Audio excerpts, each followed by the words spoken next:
Good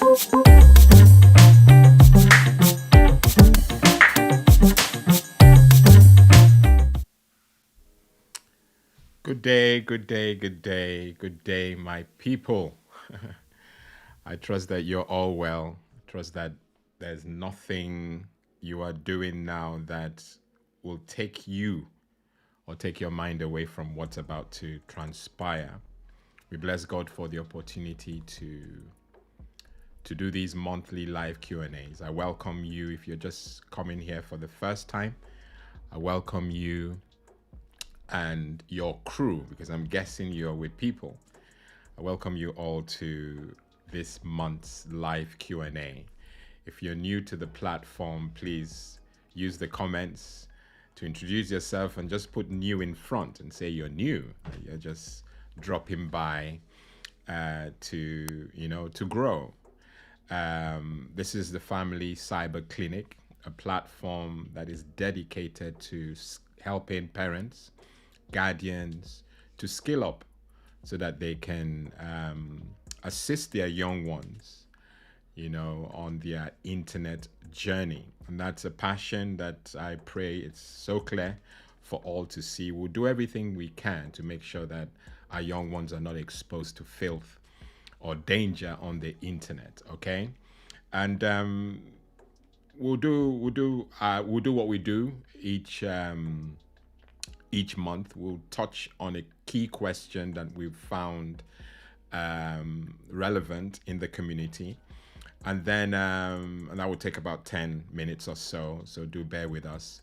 But we'll have an interview. We're going to be interviewing, like many of you know already, we're going to be interviewing a young adult, someone who I have a lot of time for, and who I feel will bless you as you engage with us today. And he will share his experience. Key to that is what he did and did not do on his internet journey. And we'll have some questions we'll go through. And the floor will be open for you to ask questions to see and we'll see if we can touch on those too. So without further ado, we'll just go into starting the show, okay? So if you have a question, because remember it's a live Q&A for those in the community who have pertinent questions, as you are here, make sure that you put the questions in the comment section. And if it's a question, put a Q in front of the question so that I can easily search it out and ask the question and see if we can answer them in the hour or so that we're here together. Okay? So again, I welcome you. All right? If you've not done so already, please tell your friends, tell your family that the show is on. And if you're not part of the community yet, you have an opportunity at some point to learn more about what we do. Okay? All right. So usually during our monthly scams, we talk about monthly live Q&A. Don't rush, Lawrence.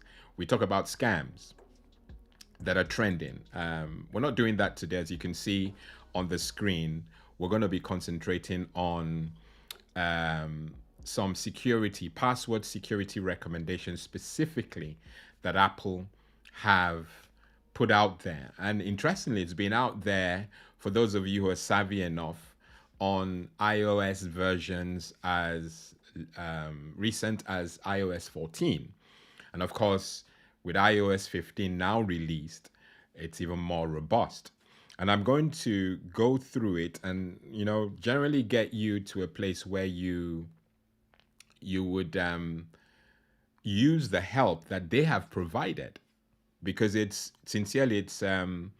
not something that I found readily. They don't talk about it, but it's useful. I know a tool that is on the internet that you generally can use to search these things out, but Apple now have it on your phone. So you actually have it on your phone. And if you've flowed with us in the community for long enough, you know that we're big on passwords and the importance of making sure that you're not making it easy for the rogue to harass you or to indeed, hurt you. So there's some things that you have to do, like change your passwords, don't use easily guessed passwords, and things like that. And those rituals, if you like, are key to keeping the bad guys out. But Apple have introduced this feature that allows you to understand how vulnerable you can be. And I'm going to try and demonstrate it on the phone as I do. So please do bear with me. I'm just going to go to my phone so that you can see it. I'm sure you can see my phone. And on my phone, just at the bottom lot, or maybe second to last row, you have settings. So if you are using an iPhone now, you have settings. Okay, so if you click on settings and you go to the third item there, maybe not the third item, but if you scroll down, let me scroll up so you can see what I'm seeing. So from settings, you just keep scrolling until you get to the section where you have passwords, as you can see. So if you click on passwords, first of all, it will identify me. But then more importantly, if you look down, the second bit, you see security recommendations. And that is Apple basically making recommendations about security based on information that you have on your phone. And this may either scare you or wow you, okay? But believe it or not, the passwords that you use, most of them that you tell the computer, this could happen in Windows or on Apple. If you tell your computer to remember the password, it actually remembers it in clear text. Even though on both platforms there's an encryption opportunity, but for this security recommendation to work, they actually can tell you what your password is or was. Of course, for security reasons, I won't show you that bit, but I'll click on security and I want you to do the same. Security recommendations. Let's see what Apple are recommending. And basically, Apple are saying, based on what they have scanned through the system or on my phone, because this can happen on the smartphone or on your computer, it says on this website, you accessed it via google.com, and that's just google.com and then my name or email address. It's saying that the password is too easy to guess. Now you ask yourself, how do they know that? Or how does Apple make that assertion? It's because it knows what it is. And if you click on it, I'm not going to click on it because I'll be revealing the password, evidently, because it's when you click on it, it will actually tell you what that password is. And because it's suggested that it's easily guessable, it will be that you've used something like a month, or you've used a day, Monday, Tuesday, Wednesday. Those are easily guessed. So they will make recommendations, and one of those recommendations will be that you should change the password. Change the password so you make it difficult for the rogue to access or crack your login details. And that's important. So as I mentioned before, this was only available on certain websites, but Apple have brought it onto the iOS platform and the obviously the computer version on your computer itself. So it's important, absolutely important, that you take these recommendations to heart. So these are sites or portals that I have access to. They've noted the password because I've probably said, store it for remember it or something, and things like that. And because I've said that, something that we casually frown at, basically don't store your passwords.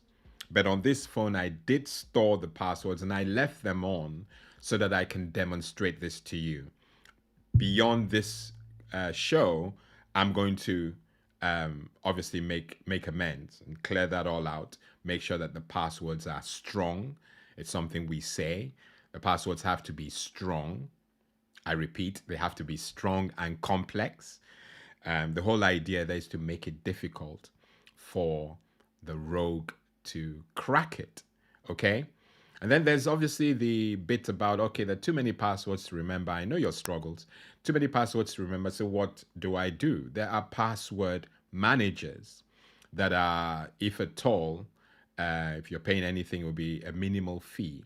But you pay a minimal fee or subscription to have your passwords managed by a secure vault, if you like, or vault, I beg your pardon.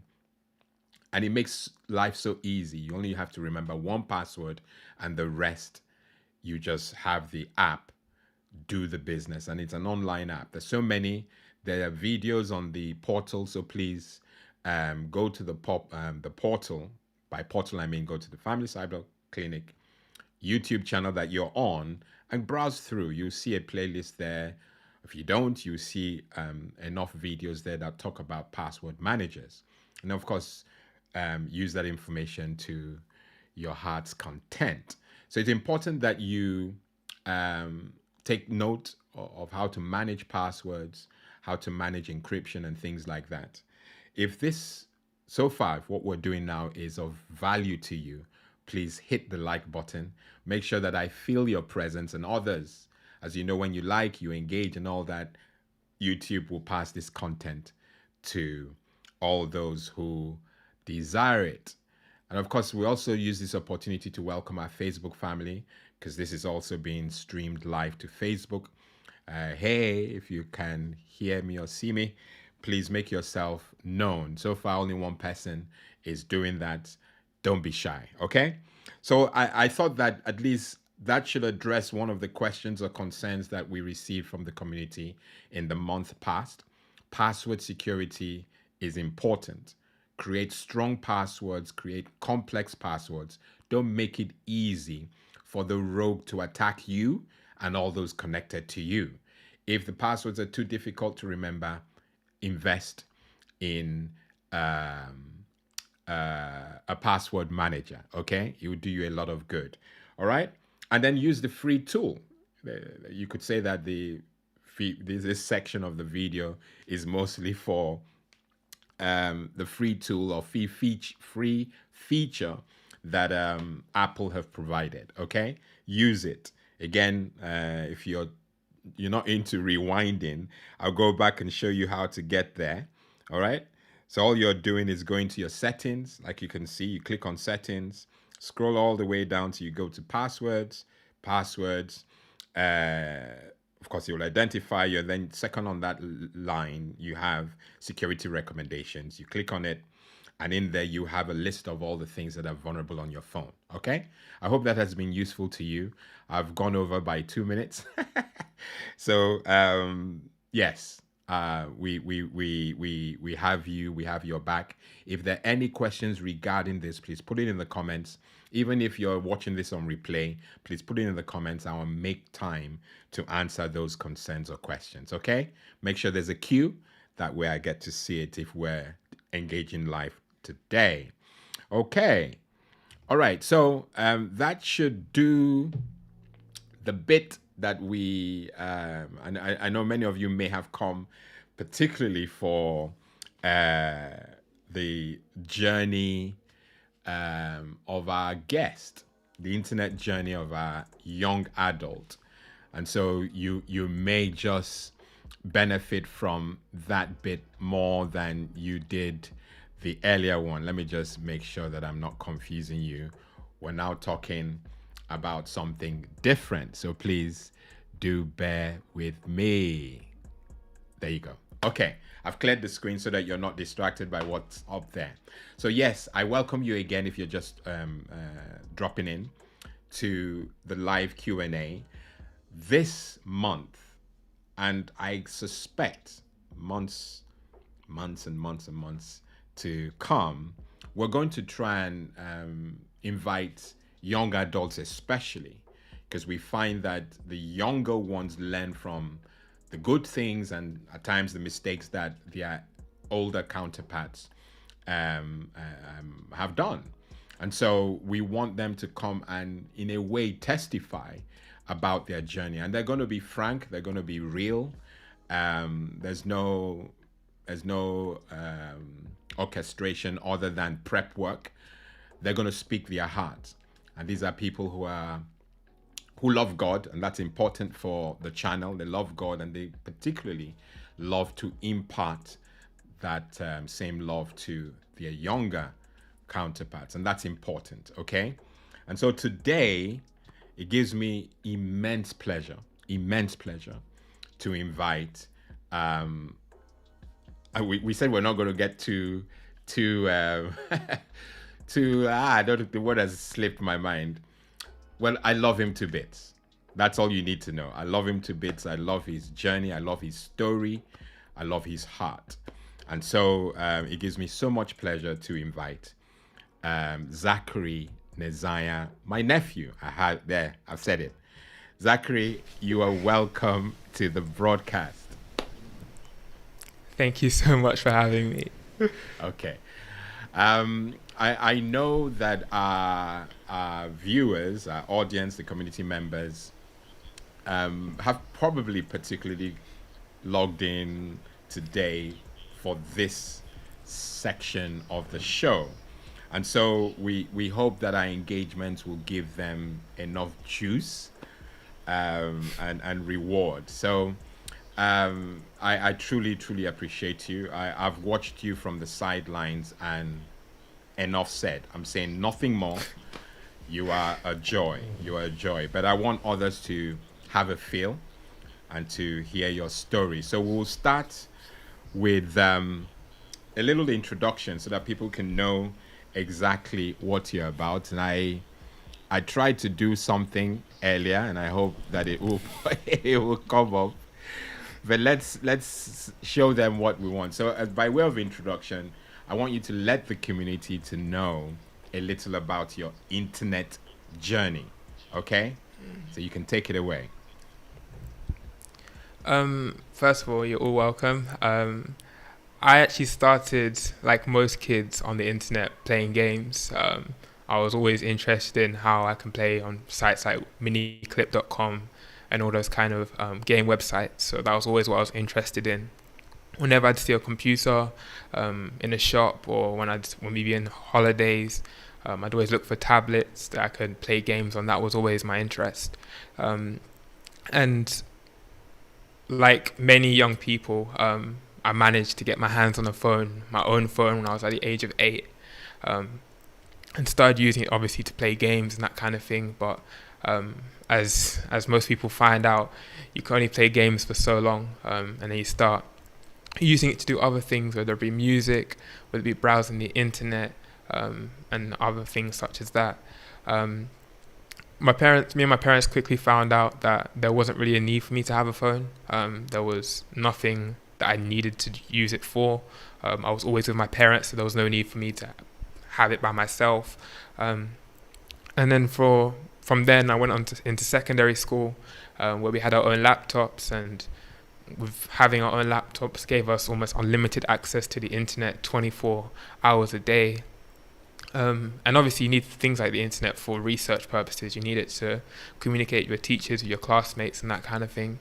So at this point in time, I got a laptop at the start of year 7, at the start of secondary school. So at this point in time, I still didn't have a phone. I was just using email to contact people, and I was mainly using it or trying to use my laptop for schoolwork.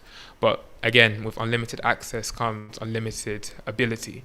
I started using it to do all kinds of things, whether watching movies, whether just browsing, looking for random information. And what happens with that is that you start not only getting influenced, but you start to lose focus on the things you should be focusing on. You start to forget your priorities, and with that comes time mismanagement, with that comes procrastination, with that comes misuse.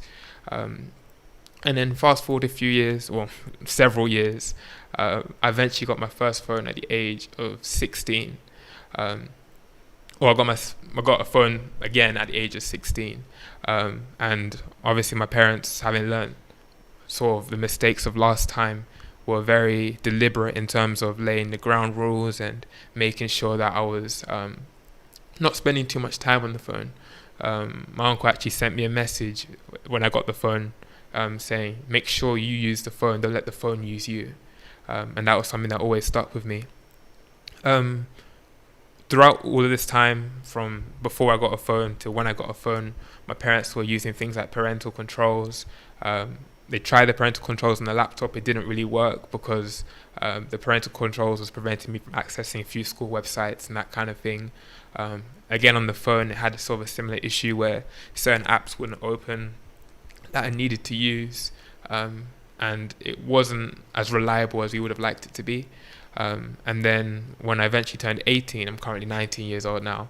When I turned 18, we eventually removed all restrictions, and when I went into university, I then had to get onto websites or social media sites like Facebook and Snapchat. It was the first time I'd ever had social media. I'd never had it before.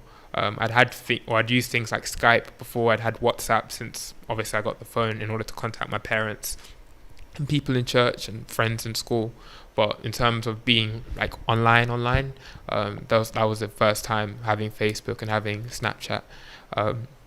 And since then, I've had it for almost a year now. At first, I can't lie to you, it was a very big, there was a very big difference in my life in terms of not having social media to having social media. It wasn't like I was addicted to it, but I always felt that if someone contacted me, it was important that I made sure to answer that message. I was looking at it as a point of etiquette to answer their message promptly. And being in a different country from where a lot of my friends were, often led to me being awake at night for a very long time. And obviously that led to things like procrastination, not using my time properly, that sort of thing. And then gradually as you started using it, and I started using it by myself, but also keeping in contact with my parents and being open about these kind of things, I started to learn how to use it more appropriately, to the point where I don't even really talk to people that much on it, to be honest with you. And I'm very deliberate in how I use it. I'm using it to contact one specific person, and that's it. The thing with social media is a lot of times you can look at it and get stuck on browsing, discovering new things, and I've quickly found out that lifestyle wasn't really for me. And so now I think I'm in a much, much better place. Yes, and I totally agree. Again, I'm not going to give up information about how I've seen you grow and how this all happened. So I will let you do all the talking. I'm just going to do myself and the audience or the community will just listen, okay? Because they're not here to listen to me. They're here to listen to my guest, okay? All right, so that answers the sort of paints a picture about your journey. And I believe that will resonate with a lot of parents and a lot of young folk. And I would just say, well done. But would you say, based on your journey, because I'm sure others are itching to hear, based on your journey, that approach, your story, has helped? And if so, what exactly has it done? I think, and obviously hindsight is 2020. It's easy to say this now, but it definitely has. The thing with not having social media for so long, really up until last year, is you learn to live without it, and you can start to get hooked onto it. But ultimately, if you're honest with yourself, you always look back and say, I went so long without it. I can't now suddenly say I need this now within a year because I suddenly have access to it.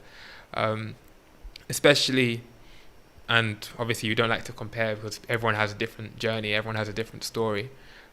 But when I compare how much I use social media to a lot of other people my age, I definitely think not having social media up until now or up until recently definitely helps me. Knowing how to not use it, how to engage with people face to face, has really improved my one-on-one conversational skills. Instead of always being on my phone, I know how to engage with other people much, much better because of the fact that for so long I didn't have anything to take my attention away from the person that was sitting across from me. And additionally, you also learn to be more resourceful with your time, knowing that you need something to get something done. I can look at my phone and see 20 messages and look away and put the phone down. Whereas Especially when I started using social media, seeing 20 messages meant I need to spend at least a good 40 minutes answering these messages, making sure that everyone who sent me a message gets a response. And the thing with that, sometimes when they've seen my response, they're now sending me more messages. So you see it starts to prolong and starts to elongate something that would have taken 2 minutes to answer. Now it turns into a 20-minute conversation.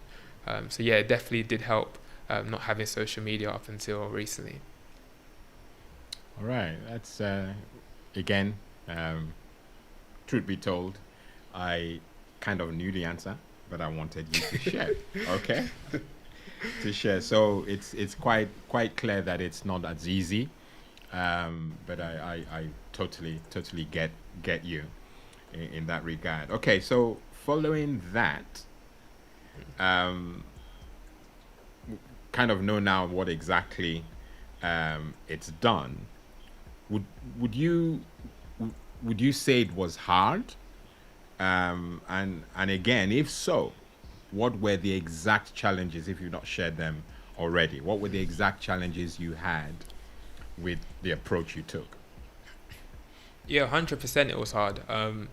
The most difficult part is not necessarily having access to the social media, but it's when your friends are all communicating on social media. Like I wasn't part of any group chats, and sometimes parents can look at these things and say you don't need to be on those group chats, but sometimes just as a person in general, you like to feel involved. You like to feel some sort of sense of camaraderie with the people that you go to school with, the people you're spending so much time with.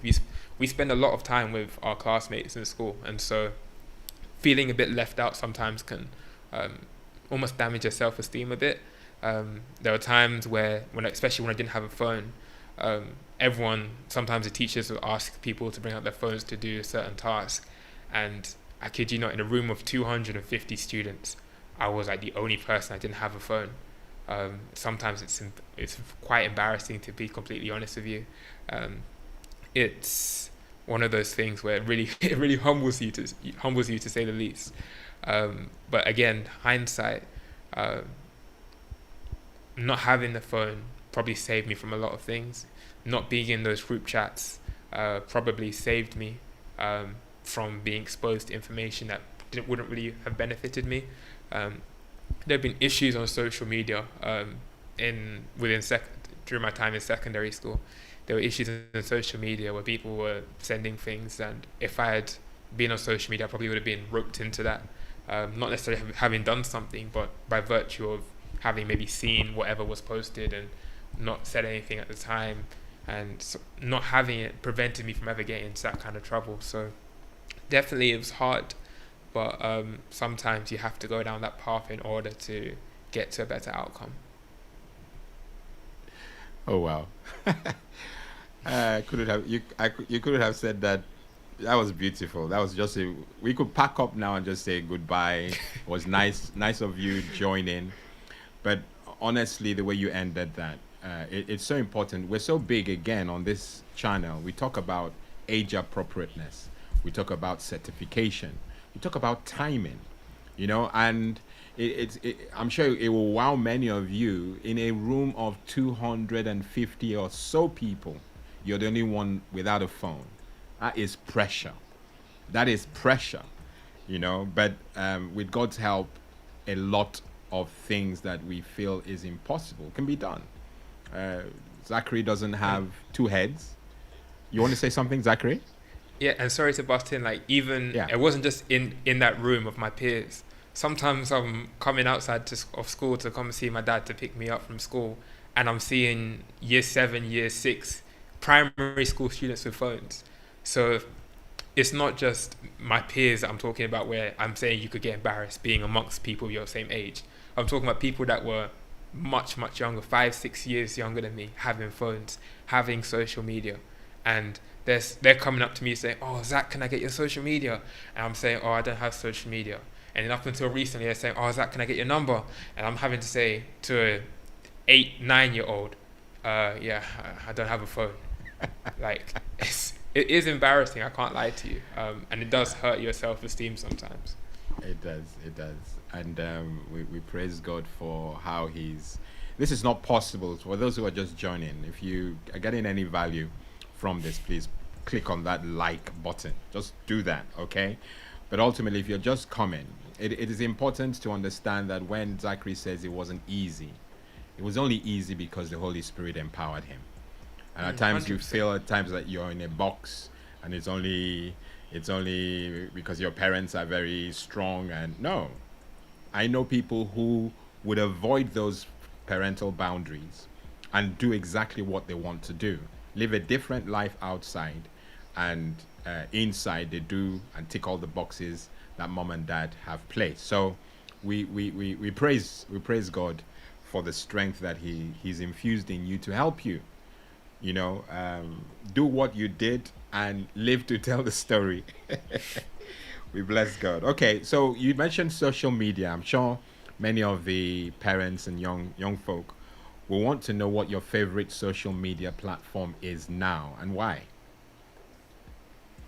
My favorite. Well, first and foremost, I'd probably say WhatsApp, just because that's the one I've used the longest. Some people don't consider WhatsApp a form of social media, but technically it is. You have things like status updates. You can socially network on it. But if we're talking about like the big ones, like the Facebook, Instagram, Snapchat, Twitter, and all these ones, mine's probably Snapchat. And I say that mostly because in terms of the privacy functions on it, I'm able to control what other people see of me.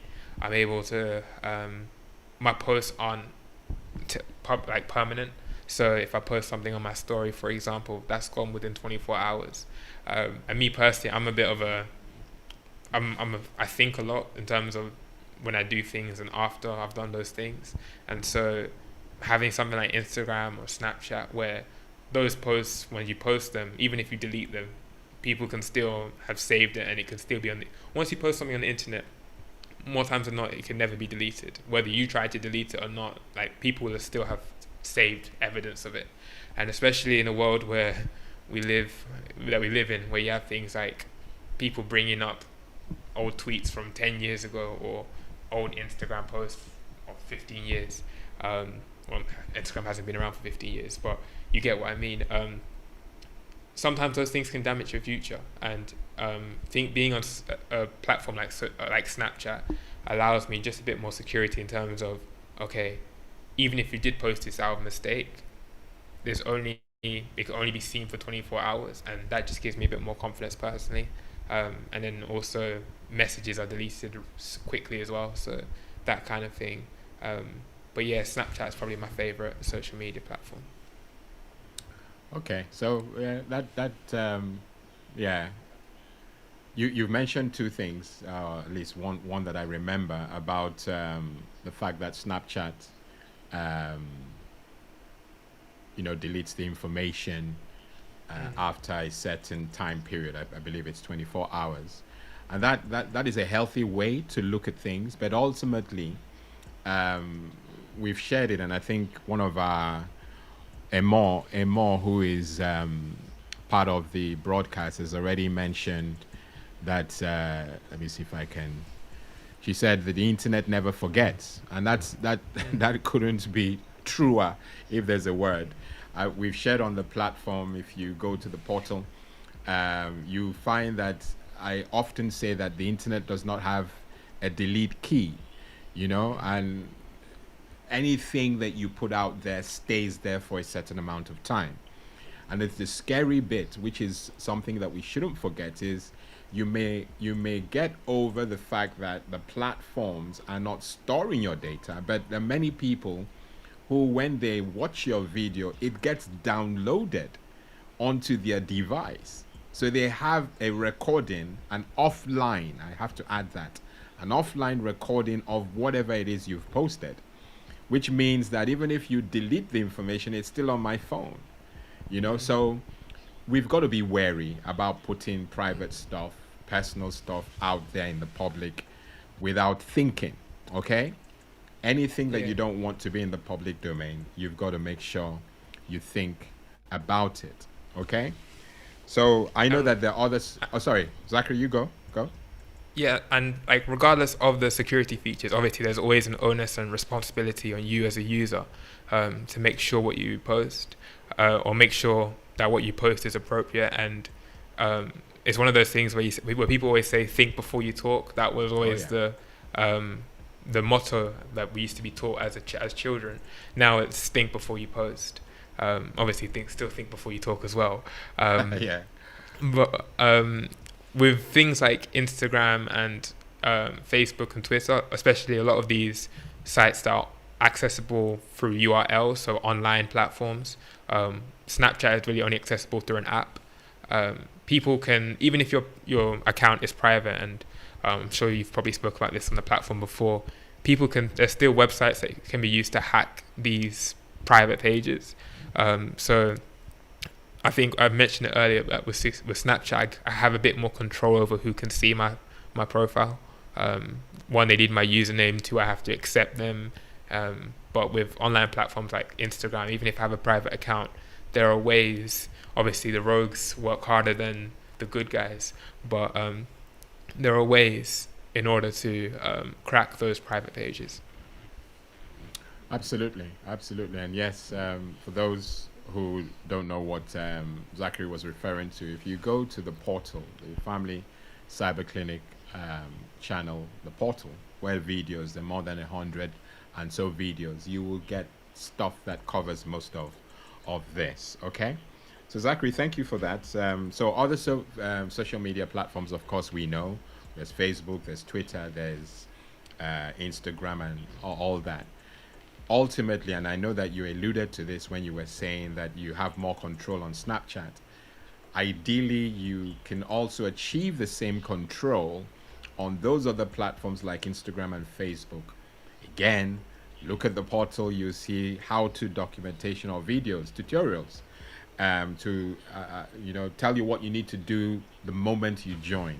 Those who are just joining, the young folk, understand this, that you're not allowed to use social media anyway until you're 13. Okay, so those are in the terms and conditions for all social media platforms.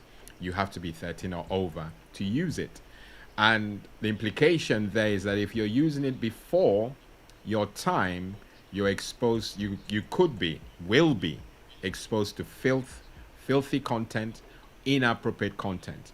And this is why we scale up the parents, so that they would act and use their authority over the children to make sure that they're preventing them from getting exposed. Okay, all right. Abuse, uncle. Oh yeah, abuse absolutely. as well. Something. Yeah, I think that's something that people, especially kids, we overlook a lot. We always look at what we can try and get out of social media, but there are things that you can receive. We saw in the Euros recently how several black players received online abuse because they missed penalties. Kids can get bullied online because I know they posted a picture and people didn't really feel the way they were looking in the picture. So it's not just about what you can access; it's also what people can access in terms of what they can say to you as well. Absolutely. You said that so well. So let's use the information. As I said, we dedicate a lot of time in the community on the platform to make sure that we try and answer a lot of those questions that prevent you from engaging your young one. Your young one needs help. Even if they're not shouting it out, they need help. Okay?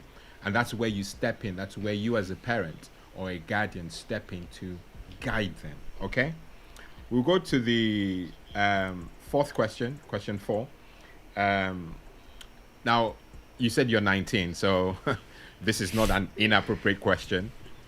You are going to have a family by the special grace of God in Amen. the near future, okay? When you do have your own kids, okay, would you do things differently regarding the age that you let them loose on the internet? Ooh, well, I think I can't necessarily say I do things exactly the same, just because things evolve. Social media will evolve. These things, even as we're speaking, become more and more accessible to younger children. And even in terms of what people can legally do, it's that age of consent is being reduced lower and lower. So I think probably I'd try and follow the same principles in terms of making sure that, one, I'm active and I'm present in my child's internet usage. So I'm constantly checking in, because even though at the time I was looking at it as if my parents were invading my sense of privacy, which is funny to say now. But um, when you look back at it, and my parents can attest to this, you will, as children, you will thank your parents for the fact that they cared, because that's what ultimately they're showing, that they care. Like if they just left you to do what you were doing, yeah, you might feel like you have some sort of control, and they've given you the freedom to do what you want, but ultimately it shows that they don't care if they're not checking in. Um, would I do the same? Probably. I try to limit phone or having a phone, having social media up until a very late age in adolescence, just because your mind is still developing. Even now, I think we don't stop developing mentally until the age of 21, something like that. So you're still impressionable, you're still easily influenced, no matter what you think, um, through your adolescent years. So I would, but also you'd have to be adaptable. You have to look at each child. Every child is not the same. Some children mature faster, some children mature slower. And then also there's how fast the internet itself is developing. If my child is using a laptop in school from the age of 6, for example, I I can't expect them not to have grown from the age of 6 to 14. But at the same time, I also have to monitor and say, specifically on this individual child, would it benefit them in order to use a device by themselves, to have social media, have access to the outside world by themselves? And I think that's just a case by case situation, really. Totally agree. Totally agree. And that's so. And So also, you you have to pray know. about it. That's another thing. You can't just accept you can't just accept, or try and do it by yourself. Um, there's a lot of things your children will say to you, and there's a lot of things they might not say to you. Obviously, you hope that doesn't happen, but sometimes you just have to pray for God's wisdom. Really, a lot of times my parents were able to have conversations with me after they prayed, after God put something in their hearts to come and either check in on me, or to ask me certain questions about what I was using the internet for. And yes, sometimes children, whether we like to admit it or not, sometimes children might not necessarily tell the truth in those situations, but God will give you the grace and the wisdom in order to know when to act and how to act. Totally. Totally. I'm not going to say anything else. The moment you said prayer, I did this. The people are Bianca, echoing on the are you platform. speaking? I can't hear you. I can't. Can you hear me?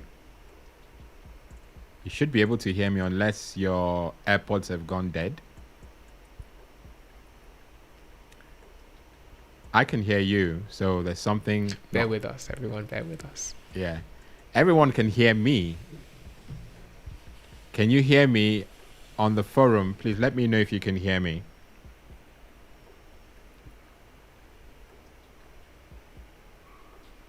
Just say you can hear me if you can hear me, because I can hear me.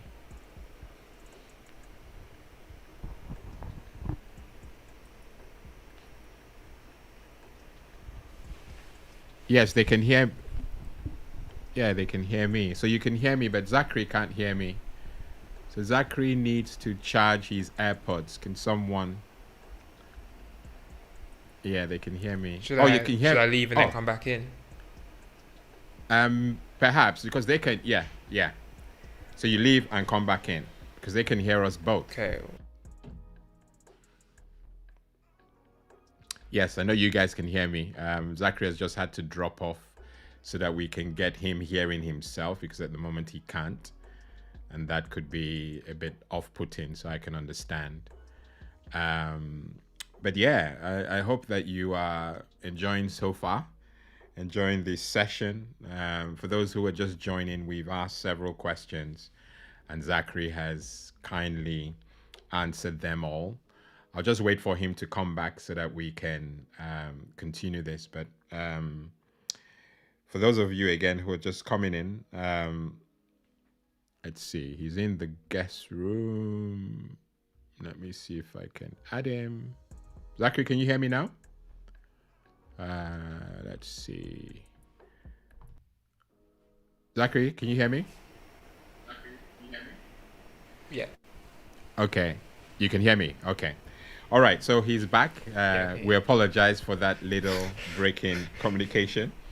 Um, so Zachary just finished answering the question about what he would do, whether he would do the same thing for his kids. And of course, we all heard the answer. If you didn't, please rewind. Time is not our friend, so we don't have time to repeat it. But it's clear that prayer is key. All right. So Zachary, we're coming to the last few questions. In fact, just the last two.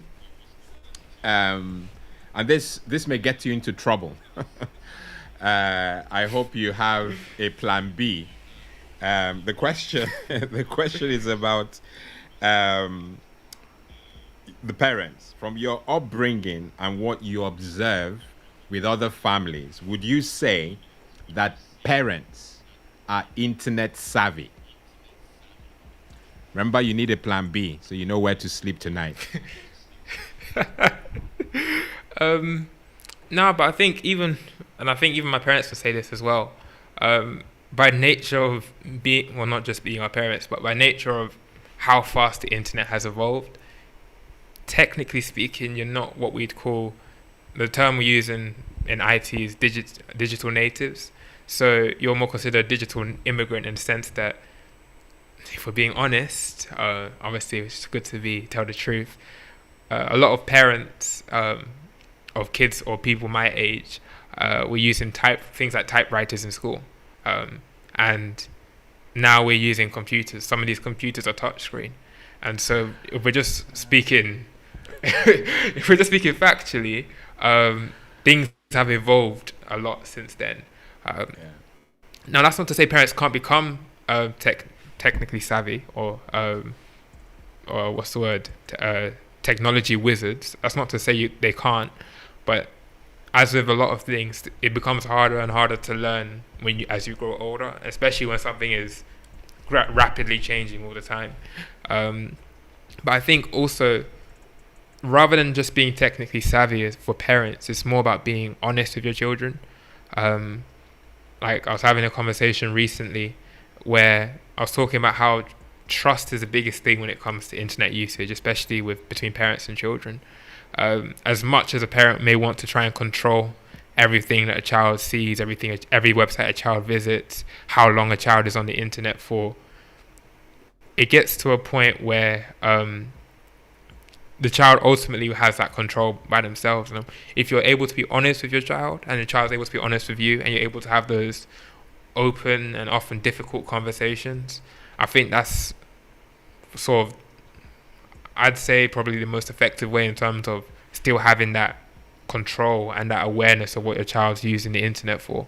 Um, Children naturally will always find a way to circumvent rules. We pray they don't, obviously, but naturally they have the ability to find these ways out of the loopholes or the traps you would have tried to set in place so they don't get misguided. But I think having trust and having open conversations with your children, I think that's a way to become technically savvy, because your children will be honest with you about, okay, this is what this does. When I post a picture here, this is who can see that picture. This is who can read this tweet when I've released it. Um, and sometimes even now, my parents are getting onto my story because they know, okay, we know who can see this picture when he posts a picture of us, and so they become technically savvy through having the conversations with us. Absolutely, absolutely. And you find that this question was deliberate because the whole channel is designed around helping parents scale up or becoming technically savvy. So, and I won't be surprised if some of the information you've just shared, you've garnished from watching videos on the platform or from engaging me one on one. Mm.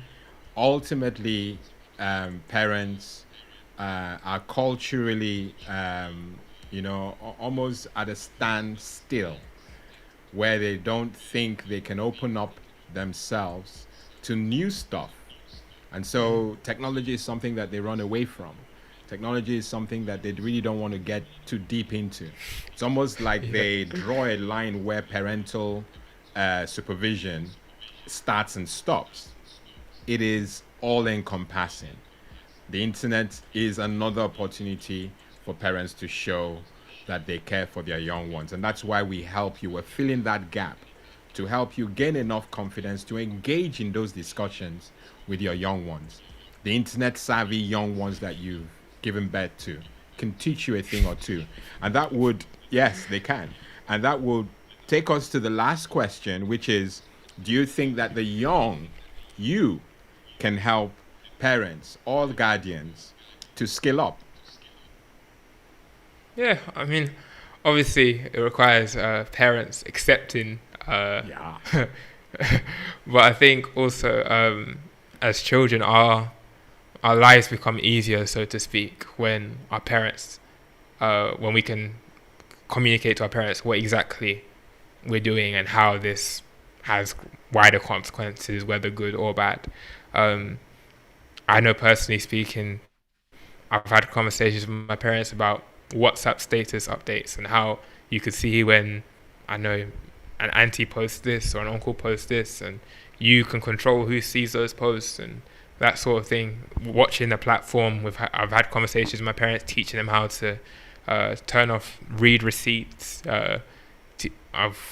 We've shown them how to, and I say we, including my younger sister, showing them how what you're seeing sometimes isn't what the other person is seeing on the screen, and being aware of the difference between the poster or the publisher's perspective versus the audience perspective. And in that, they've also taught us how to use these things more appropriately, and made us more wary of the consequences of doing these things. It's a two-way street, really. No one person or no side can do it alone. It involves communication, it involves teamwork, it involves God, and when all these things are at play, it's unstoppable force, so to speak. Absolutely, absolutely. We have a good dynamic in the family. The family working together as a unit. We were a force. We're a force that is so powerful. When we're on the same page, we talk about parents, in general, families having an open door policy. Being vulnerable enough to be corrected and not be culturally offended. Oh, my young one corrected me. And that can be, and I know that there are many on the platform, especially parents who are, students of history or culture. They know exactly what time it is, where respect starts and stops. But God changes all that for us. I always use the word that God levels the ground. It humbles us. He humbles us all. And in that humility, we are at a place where we can have our young ones teach us a thing or two. And that is nothing to be ashamed of. If our kid calls us and says, Mom, let me show you, Dad, let me show you how to use Instagram stories, if that's what they call it, or Facebook stories, or YouTube shorts. You mentioned read receipts. Anything that will make you a better or a more knowledgeable parent cannot be a bad thing. So I also, just like you said, I also believe that the young ones can teach the parents, us, With respect, obviously. Oh, With oh yeah, respect. oh yeah, oh yeah. Yeah. And I hope that everybody who is hearing me knows that that's the foundation. I don't have to. I place a disclaimer that whatever engagement you have with your parent or guardian has to be cushioned with respect, and don't patronize them either. Make them know that this information is golden. Why are you laughing? I'm just thinking about it in practice. Yeah, it is. It is fun to think about it. I suppose that's why you're laughing. But honestly, you've so made today's or this month's live Q&A, super. It is super engaging. I've actually not done so much. You've done most of it. I've just driven you to talk to us, and I'm so grateful that we're going in this direction. I feel that this is the space. This is what the Lord will have us do now. Okay, how the things will change in the coming months, I absolutely have no clue, but I feel that many on the platform, many in the community, even those dropping by, would want to hear this, especially from someone younger. You know, when they tune in and see me every month, they see the white. What does he have to say? He doesn't have anything to say. So I'm mixing it up so that you're not only hearing that it's possible from an old age pensioner, it is absolutely possible even with young folk like our distinguished guest today, Zachary Nezianya. We know, and we know that the Lord is definitely core and an influence in your life, and it's so beautiful to see, even on TV, because believe it or not, YouTube is TV. It is beautiful, and we're so grateful that you made this time available for us. We never like to leave our broadcast without giving you an opportunity to be a part of this community. We treasure you. We love the fact that we have you, seeking knowledge, seeking information that will help. Um, I treasure you, and it should be clear to see that I do treasure you. And I want you to subscribe to this platform if you've not done so already. And all you have to do is click on the red button, the subscribe button that you're seeing if you're coming in via YouTube. And of course, on Facebook, you can follow us. We update content every week, and we have this live show every month. We love you guys so much. We love you. We love everything that you do, especially as regards helping the young ones take a healthy and safe journey on the internet. Okay, we would want to bid you farewell, but I realized that we did tackle one little question, so I'm going to quickly go back.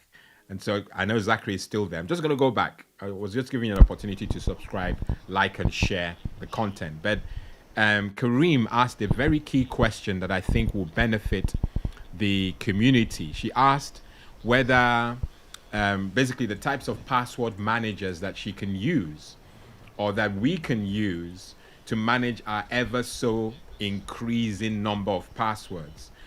I will place it in the description. I'll also I can say at least two come to mind. One, I think it's 1Password or 1Pass. That's specifically for the Mac platform.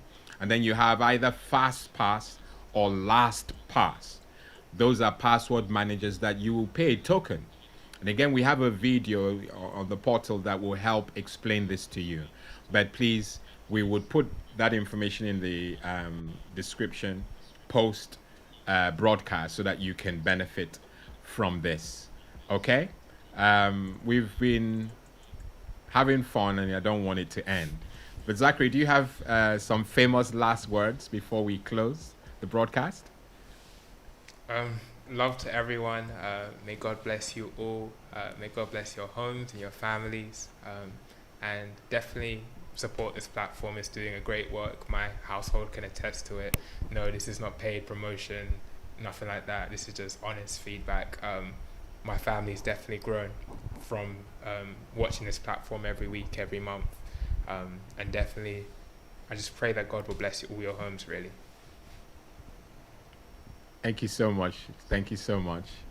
All right, guys. I want him to be on the screen so that you can say your farewell to him too. Usually I'll close up on a different overlay. But it's been good having you on board. We will release a video next week. Please keep your ears open. Have your heart open. Be willing to learn. These young ones have a lot to say. Let's listen to them. Let's have an open door policy. I've been your host, Lawrence Edem. Until next week, God bless and goodbye.